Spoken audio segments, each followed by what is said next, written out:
Hello guys, আসসালামু আলাইকুম। কেমন আছো সবাই? আমার হাতে কি বলো তো, একটা আতর।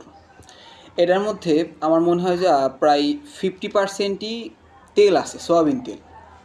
এটা যখন আমি মানে হাতে তো বুঝতে পারবা না, যখন কোনো সাদা জিনিস তুমি ইউজ করবা ওই জায়গাটা জুড়ে, মানে ধরো এখানে ইউজ করো, এখান থেকে সুন্দর কি গোল হয়ে জায়গাটা হলুদ হয়ে যাচ্ছে। প্রথমে আমি বিষয়টা খেয়াল করি নাই। স্কুল ড্রেস তুমি যদি এটা ইউজ করো, দু একদিন পর দেখবে স্কুল ড্রেসটা জায়গায় জায়গায় তেলের একটা বেশি একটা অবস্থা। জানি না কেন এটা করছে, গন্ধটা কেমন একটা ভালো, মানে অতটা ভালো না। এই যে দেখো আমি হাতে দিছি, এই যে তেল, মানে গন্ধটা খুবই অল্প দেওয়া, তেলের পরিমাণটা বেশি। পানি দিলে অন্তত ভালো করতো, অন্তত অন্তত মানে জামা কাপড়গুলো নষ্ট হতো না।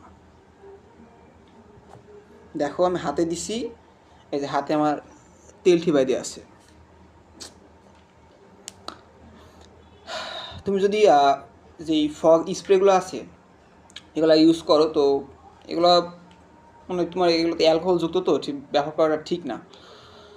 কিন্তু কী আর করার, এই যে এটা তুমি ইউজ করলে তোমার শরীরে, সবার কথা বলছি না, আমি সবগুলো এক কথা বলছি না, অনেকগুলো আছে যেগুলো ভালো, তো ওগুলো ভালো। এগুলোর দাম তোমার প্রায় 80-90 টাকা নিচ্ছে, কিন্তু যেগুলো তোমার অনেক ভালো না, আছে তোমার 300-400 টাকা অথবা 350, এমন যেগুলো পাওয়া যায় ওগুলো অনেক ভালো। ওইগুলোর মধ্যে তোমার দিলে, ওই যে একটা আছে না কিউটটা, ওটা তুমি দিলে, ওটাতে তোমার হাতে যখন আমরা কোনো ওই যে কী বলে ওটা, হ্যান্ড স্যানিটাইজার আছে না, ওটা দিলে একটা ঠান্ডা ফিল হয়।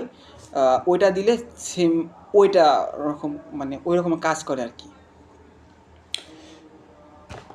আজকে আর কথা বলতেছি না, অনেক কাশি হচ্ছে। ভালো থেকো, টাটা।